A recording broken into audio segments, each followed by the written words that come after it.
Hello, good evening. Hi, Annie. You're sitting here. Welcome back and thank you for waiting for the event. I'm glad you are here. Yes, thank you very much, Annie.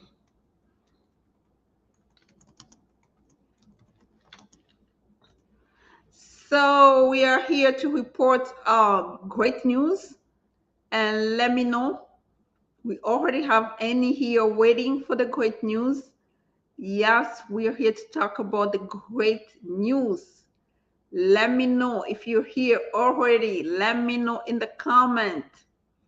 Say hi in the comment so we can get started. This is a very good evening, 6 p.m. Eastern Time, October 31st. Happy Halloween, by the way. So if you are going to celebrate after this live show, I just wish you a happy Halloween. And but we are here to report great news, right? We're here to report great news, waiting for you to get in. Let's get started. Moses Ntekwe, how are you? Thank you for coming. Amani Kofi, how are you? Thank you for coming. Moses Ntekwe, I don't know if like this is your first time, right? But thank you for coming. Hi, Gonzalez. Thank you for coming. Happy Halloween. Yes, thank you. Happy Halloween to you too. We're going to talk about this great news. We have a waiver of fraud and willful misrepresentation that was approved within 5 months. Houston in the house. I've been to Houston before. That's a long time ago. Probably in 2000, long time to be honest. 2007, long time ago. But thank you for coming. So thank you for showing up. And please, by the way, go ahead and like and share so we can get started. Like, share, so we can get started. I'm gonna share my screen with you so we can explain. We're gonna explain a little bit the timelines. Then we're gonna explain the subject. Then we're gonna talk a little bit about fraud, misrepresentation. How can you go about it so you can actually win, right? Philadelphia in the house. Yes, yes, yes. Thanks, Gonzalez. Yes, please like and share. So let me share my screen with you so we can talk about it. We got 13 people. So let me share my screen with you so we can talk about it. In the meantime, if anybody has a question, okay, please put it in the comments so we can help you answer your questions. I don't answer questions by email. Unless you want to schedule a consultation, then you send me an email, then you can schedule a consultation. But if you want me to answer your question here for free, just put it in the comment, okay? Let me share my screen with you. Okay. So we have a waiver here. You can see here, right? I-601 application for waiver of grant of inadmissibility. Was based on fraud, willful misrepresentation. Two things: fraud and willful misrepresentation, right? So it was we applied on, the application was received on May 8th, 2023, and then it got approved on October 18, 2023. I just got the receipt today for some reasons, but anyway, it was already approved on April 18, 2023. So, sorry, October, October 18, 2023. I just got the receipt today, but yes, it was approved. You can see here it says approval notice. This is my office address, my name, my office address here. You can see, and basically, then it gives you whatever, right? You're gonna use it for the application question, okay? So, yes, this is what's going on. So basically, what happened in this case was that this client had a previous marriage before, and what happened was they went to the interview, and the first time they went to the interview, the lawyer was there. Then the second time they went to the interview, the lawyer was not present. And then the petitioner, I guess she was afraid or intimidated. We don't know what exactly went down. She signed some affidavits, admitting to fraud. So that's why their case of marriage was dismissed. She waived her right to the attorney. She waived her rights to the um, interpreter. So, but my client did not waive any rights. The petitioner was the one who was signing some affidavit really to waive all her rights. She gave all her rights away. For some reasons, we don't know why. But anyway, what ended up happening is that the case got denied based on fraud, willful misrepresentation, and almost like a 204C bar. But and the case got denied. They went separate ways. They got a divorce, and now my client was trying to apply for another application. This is what they asked them based on that previous marriage to file a waiver. So my client filed the waiver. We kind of explained the entire situation because, in fact, my client has a qualifying relative, which is the spouse, the current spouse now, who's a U.S. citizen, and they had a child. So we had to explain everything, okay? So finally, it got approved 5 months later. So if somebody is trying to know about the timeline, this is a case that was approved in response to a request for evidence, okay? So if you're filing at the same time with the green card application, you just have to go with the timeline for the green card application. But if this is a request for evidence, notice of intent to deny. So that's when we filed this one. That's why it took 5 months with a lot of follow-ups, of course.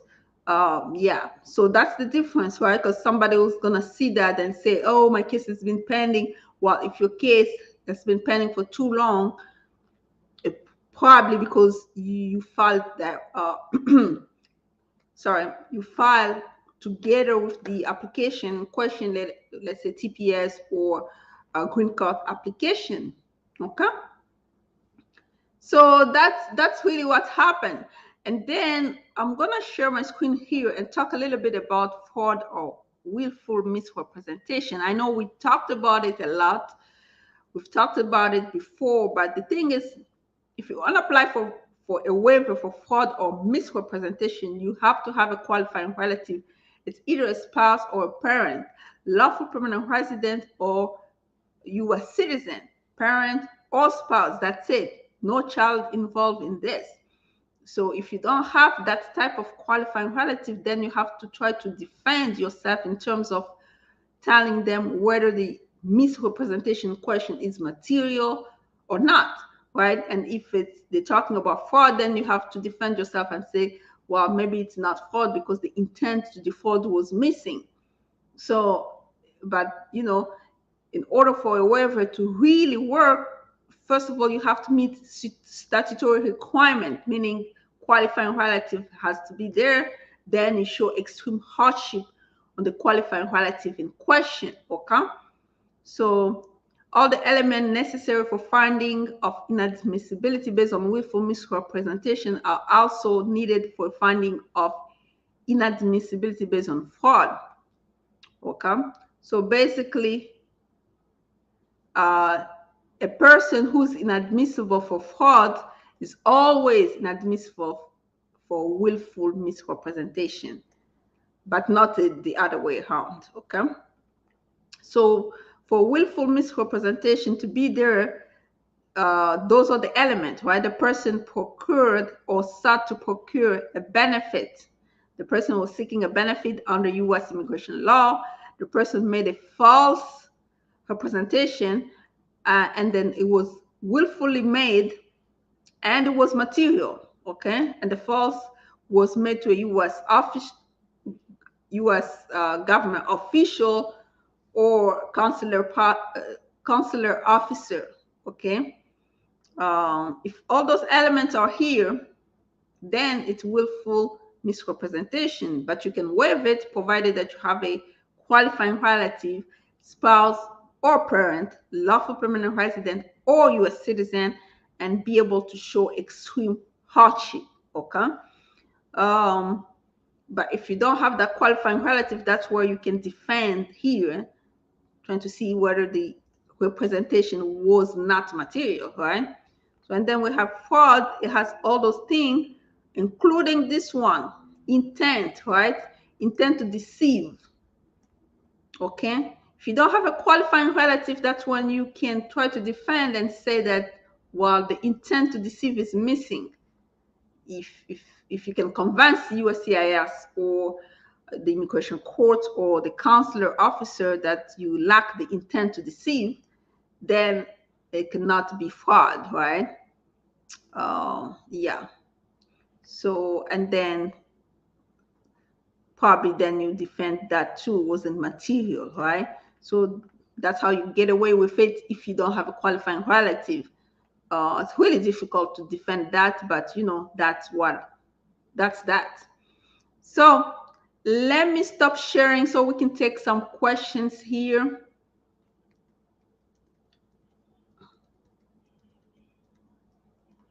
Okay, let's take questions. Anyone with work authorization based on pending asylum, is he a document? Aludura Olifeinti. Okay. The person is still undocumented because asylum pending is not a status. It's just that it's pretty much a permission to stay while they're trying to adjudicate the case, but it's not a legal status in itself. David Bola Adioyi. Yes, David, how can we help you? Do you have a question? Please put it in the comment so we can answer your question. Yeah, we got time today, right? We're going to answer all your questions. Please put it in the comment so we can answer your questions.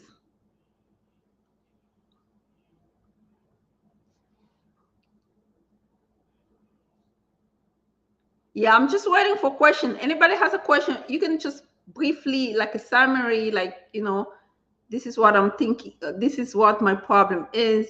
What can I do? Something around those lines, like really a summary so we can just go ahead and answer your questions. Okay, I'm just gonna wait here for the questions because this is the time when I answer people questions, because the moment you email me, it implies that you are looking for a consultation. And yes, I'm going to send you a link for consultation because I am not going to answer your question by email if you're not willing to actually schedule the consultation. So that's why we do those live sessions, so we can take as many questions as we can. If you have a question, again, please put it in the comment.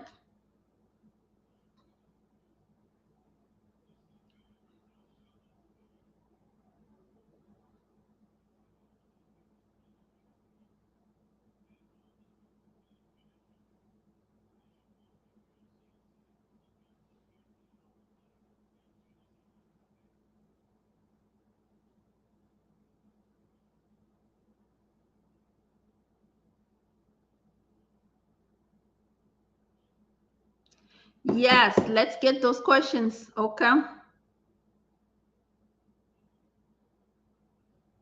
Okay, Caroline Akinole say, I was denied based on fake divorce paper from your country. Okay. Yeah, so usually when the divorce paper is fake, right, what's going to happen is they're going to deny it because then they're going to say that the marriage that in question is not valid. What you're going to have to do really is that get a real divorce, then remarry here again, then get a divorce here, then remarry. So you're going to have a valid divorce and a valid marriage, then refile. So if they talk about willful fraud misrepresentation, then you apply for a waiver, provided that you can show extreme hardship to the spouse in question. And you can give a lot of explanation as to how you came up with that divorce paper. Maybe you send the money and then somebody else just mess it up your case over there by giving you fake divorce paper, you know. But because it's considered fraud, right, or willful misrepresentation, Maybe the fourth thing you can say that you lack the intent because you send it and somebody else did it, but willful misrepresentation still, requires a waiver, So that's how you're gonna have to go about it. Okay, let's get another person. At the embassy, I'm not sure, because if you and you're gonna have to go with the timeline of the application, the entire application, because this one 5 months in response to the notice of intent to deny, like request for evidence, and the request for evidence. That's why it took less. But if you're applying together, right, with the green card application or with consular processing, you have to go with the timeline of the entire process. Because right now, for example, in Nigeria, the waiting time is 18 months to get to the interview. Okay. Caroline, what can you do? Yes, you're gonna have to get a real one, divorce paper from your hometown, then come here, get a divorce from this marriage in question, then remarry, because the marriage that you did, it's not considered valid based on the fact that the previous marriage was not really, like, you were never divorced. So that's exactly what you're gonna have to do. And then when you refile, they're gonna ask you for a waiver of misrepresentation. Then you're gonna apply with a waiver. I hope you got it, right? 5 years from the date of your departure from the United States because you have been found deportable under.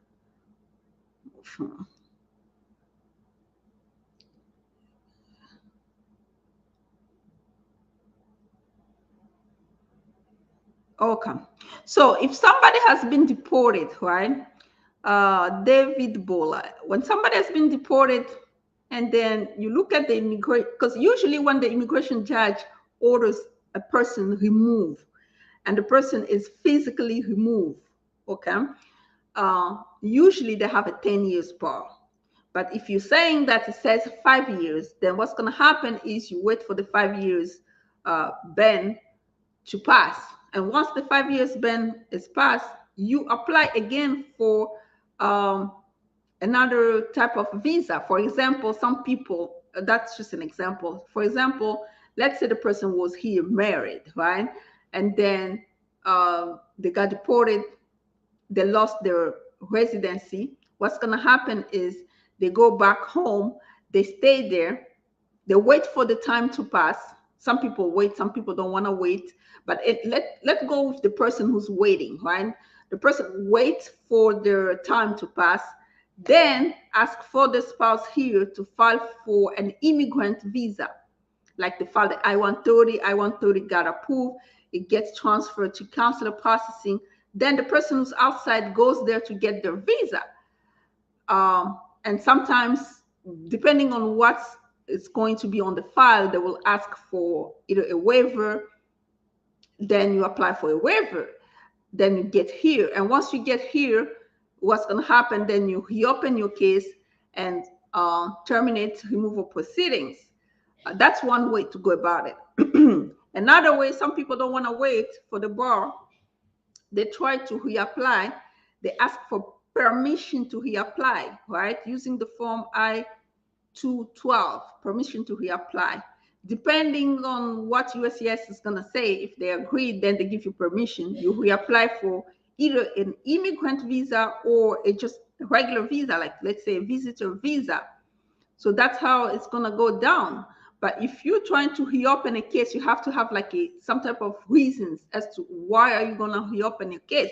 Do you have any new change of circumstances? Like, let's say the person gets married to a U.S. citizen, that's a change of circumstance. They want to reopen the case to adjust status. Now the question becomes, does the court has jurisdiction over the person who already left, So that's very challenging to do it.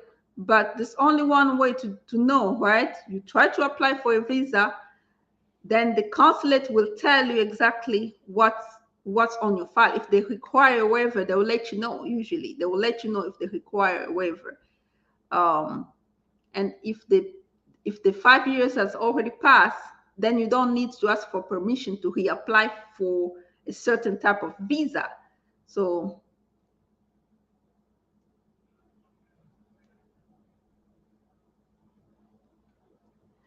if you don't have relative, the waiver requires a relative. If the 5 year has passed, the only thing you can do is just reapply for, let's say you're seeking a student visa. That's an example, right? You just go to the embassy, you just apply, right? And then they'll give you an interview. You go to the embassy, then they look at in the system. If they see that the 5 years has passed, then you can, then usually they'll give you a visa to come back. But if the consulate says that they need a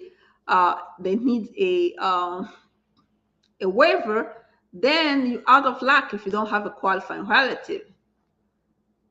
But if the question is, if 5 years has passed, am I eligible to apply? Yes, you are eligible to seek some type of entry to the U.S. based on, let's say, based on visitor visa or student visa. But let's say if you had the green card, you already lost it. So you're going to have to seek another type of visa. Let's say visitor visa, student visa, work visa, and then you go and apply and wait for your interview. And when you go to the interview, that's when you will know what's really required. Then they'll see in the system, they'll say that the ban has passed. They'll see that the 5 years has passed, you know. And then depending on their discretion to grant or not to grant, there's really no way to predict what's going to happen. But if the question is, if 5 years has passed, can I apply for a visa? Yes, you can apply for a visa. Just the normal way people apply for a visa. If it's a student visa, you go to the process of obtaining a student visa. Then they're going to call you for the interview at the embassy if you're outside, right? If it's a visitor visa, you fill out the form I believe it's DS-160 online. Then they're going to call you for the interview. Then you're going to go there. Then they're going to see in the system that the 5 years has already passed. And if they agree, then they give you the visa. But if you don't have a relative, then if your type of visa requires a waiver, then yes, you're out of luck.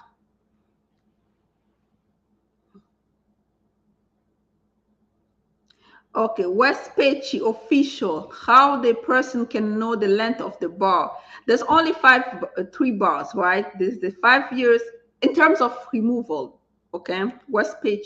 In terms of removal, there are 3 bars, right? The 5 years, the 10 years, and the 20 years.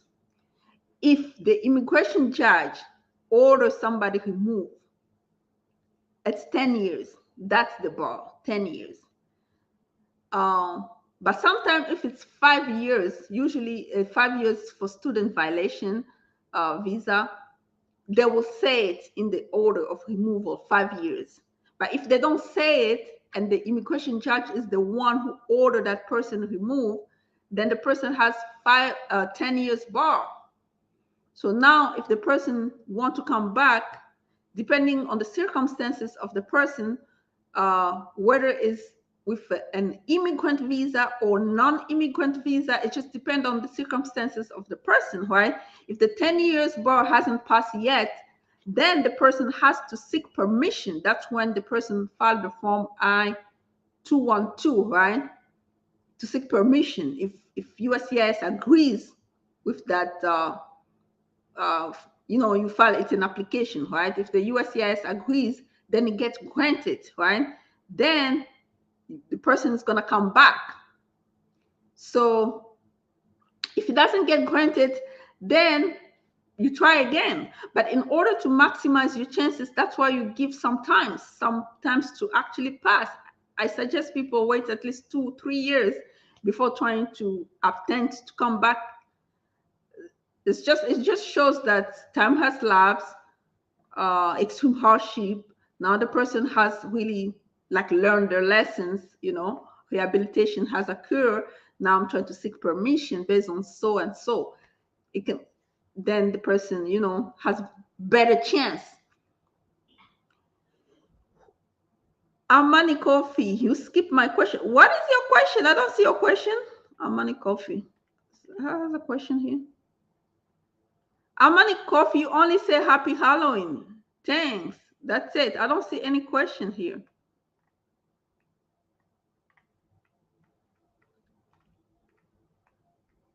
Yeah, you don't have a question here, Amani Coffee. West Pechi official. I hope we answer your question, right? David Bola, I hope we answer your question. Wilbur Valestil. Hi, how are you? Thanks for joining the party. We're trying to answer some questions here, right? The most important question here people are asking is about whether or not they can come back after being deported. The answer is it depends on what type of bar the person has. It depends on the circumstances of the person. It depends on what type of visa they're trying to seek for the second time. Um, yeah, we're talking here. That's what we're talking about. David Bola, I hope we answer your question. Let me know if you have additional question in the comment. West Pechi, let me know if you have additional question. Amani Kofi, if you have a question, just put it in the comment. I don't see, you don't have a question. Wilbur Valestil, hi, how are you? Oh, we did answer. Okay, thanks. We did answer your question. Um, Amani Kofi, I don't see your question. You don't have a question here. I don't see your question. Okay. So, and please, we got 20 people here. Please go ahead and like and share.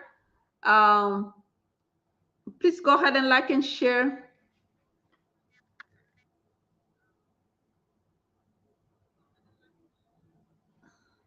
Please go ahead and like and share. Okay.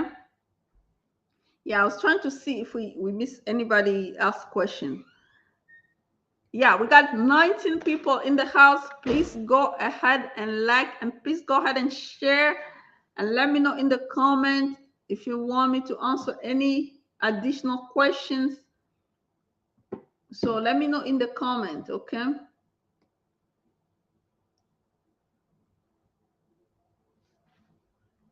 What kind of fraud?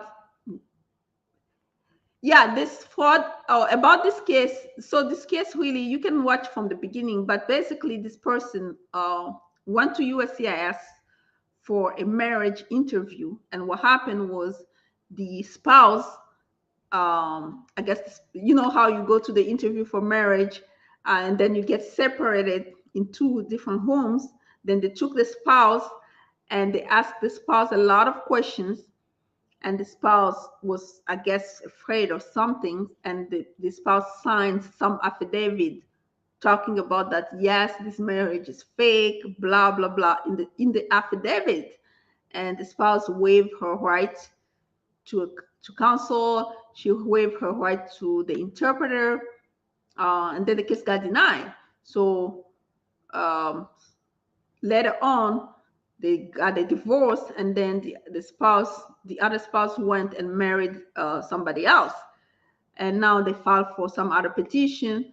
Then USCIS wanted to deny the petition. They sent a notice of intent to deny.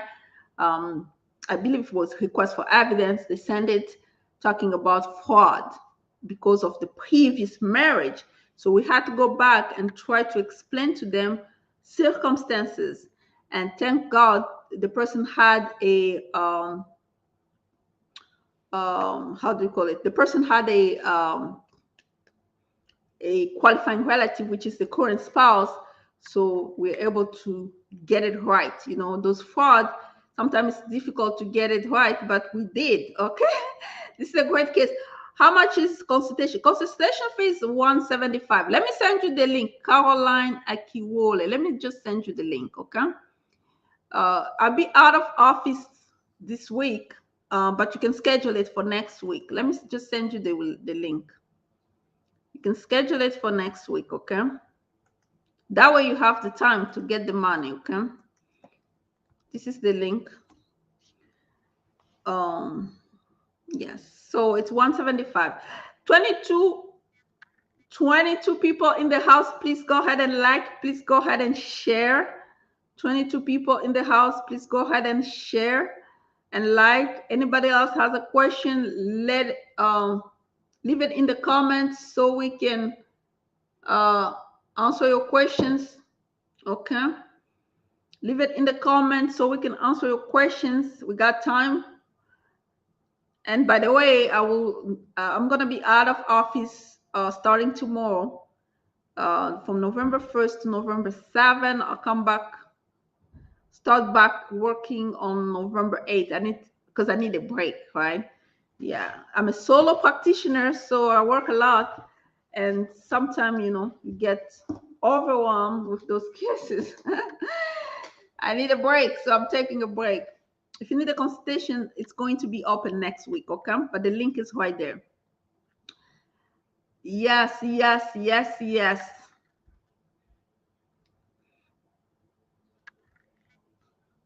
Anybody else has a question? Let's try to answer your questions.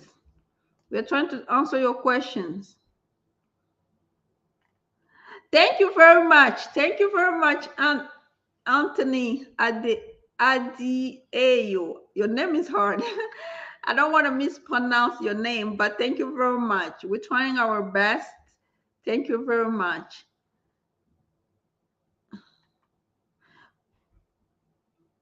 Amani Kofi, you don't have a question here. I don't see your question.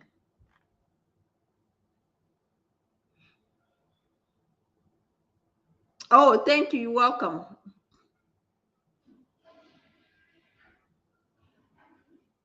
No, no, no, no, no, no, no, no, no. We Vas Valestil. If somebody gets in the US with a fraudulent passport, US citizen passport, it depends, right?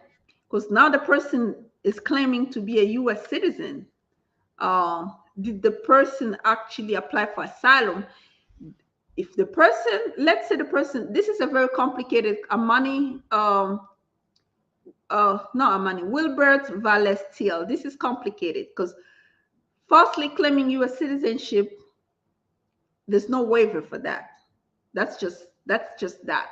Okay. And if the person gets to the US with a fraudulent passport, the passport that does not belong to that person, depending on how the person handle it. Let's say the person end up in court and seek asylums and explain that they took this passport so that they can run away from their country, right?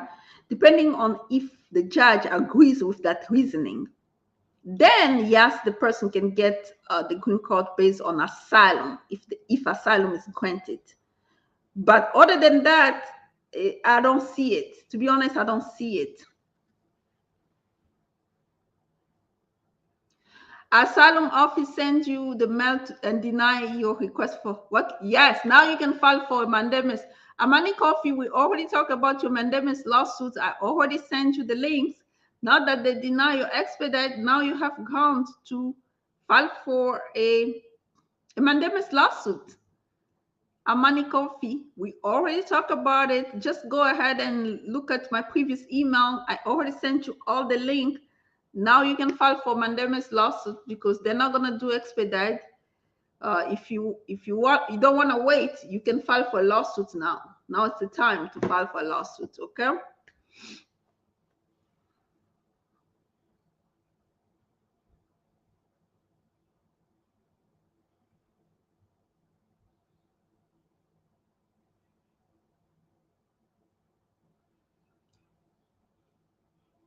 Do you recommend seeking legal for your for?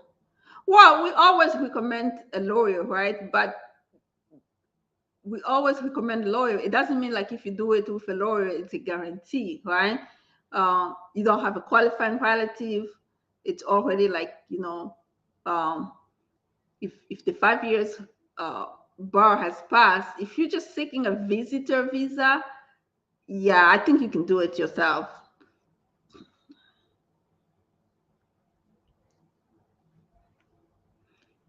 You didn't follow my answer.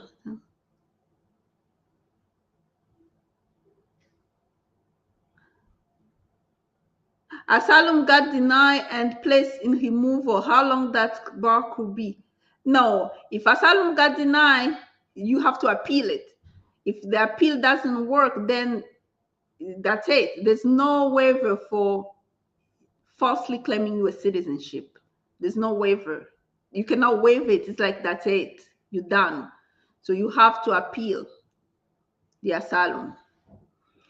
Like you are in removal, so you have to work, do your best to win asylum in removal or appeal it, Wilbur Valesti. Otherwise, the end of the story. There's nothing you can do. You didn't follow my answer. Waiver of fraud. Yeah. So West Page, we're talking about somebody who did some fraud. Okay.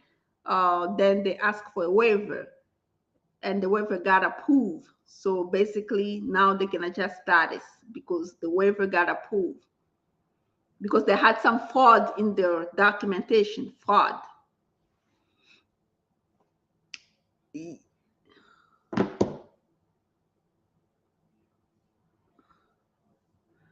Yeah. I guess we got it. We got everything.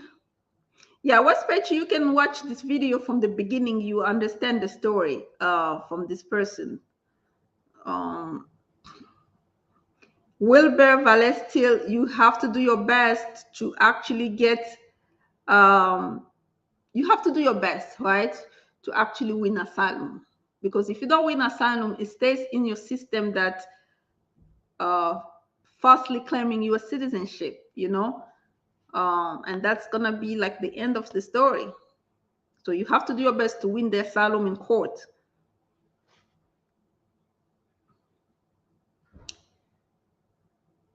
Yeah. So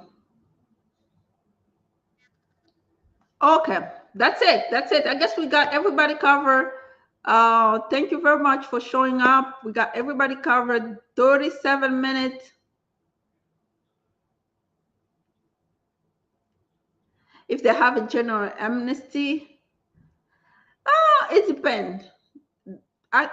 General amnesty, usually they forgive only like unlawful presence and some like misdemeanor type of crimes. Uh, um, I cannot tell you for sure because I just know that it's not waivable. So if there's an amnesty going on, it's going to depend on then we have to read it, right, to know what's in it, what is being covered, because I know in general it pretty much covers only unlawful presence. So yeah, it's going to depend. That's what kind of fraud they lie on the application. Basically they say that the marriage was a fake marriage. Okay, that's the type of fraud. Fake marriage, sham marriage. That was that type of fraud. Yeah, you're gonna have to watch this video from the beginning to understand the story, because I can't start over again.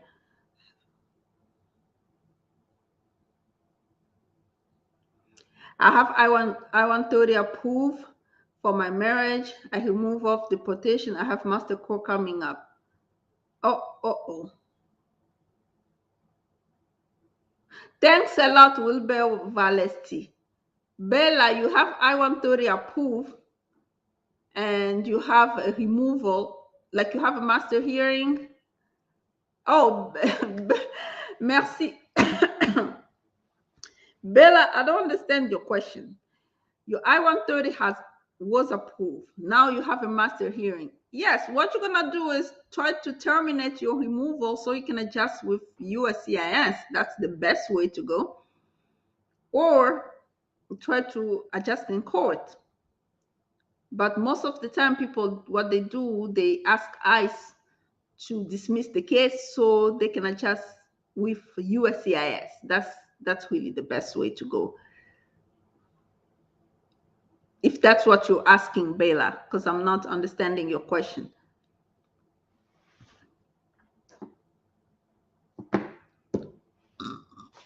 Sorry.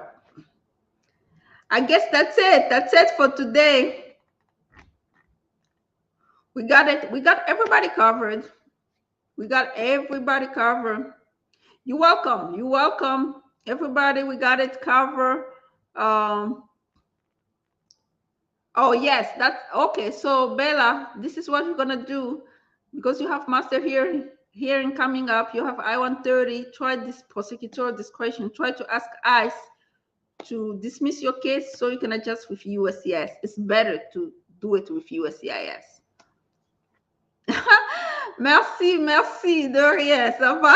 Bella, you speak French? Are you a French speaker?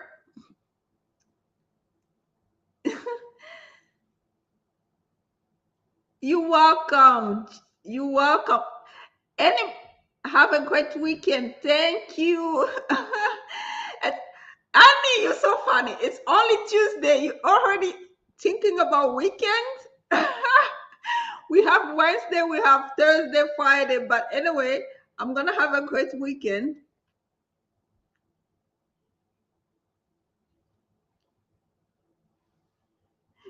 Bella, you have to show up to the master hearing unless they dismiss the case. So that's why you ask in advance if they're going to dismiss a case. If they dismiss the case, then you don't have to show up. If they don't dismiss the case, you have to show up. Okay, don't be talking about the lawyer said don't show up. You have to show up. Bella, are you trying to run away from court? You got to show up in court, okay? If they dismiss your case before the master hearing, then yes, you cannot show up. But if they haven't dismissed your case yet, you have to show up in court. Okay, Bella? Gia Kamanda, thank you for what you're welcome. Please, by the way, you guys go ahead and like and share. C'est pas facile. Oh, okay. Thank you. Yes, because I'm not gonna be working this all week because I'm taking a break, but I'll be back next week. So that's why we were talking about weekends. Annie, thank you. I will definitely enjoy my time off. Stay away from this immigration drama. Thank you very much. Thank you very much.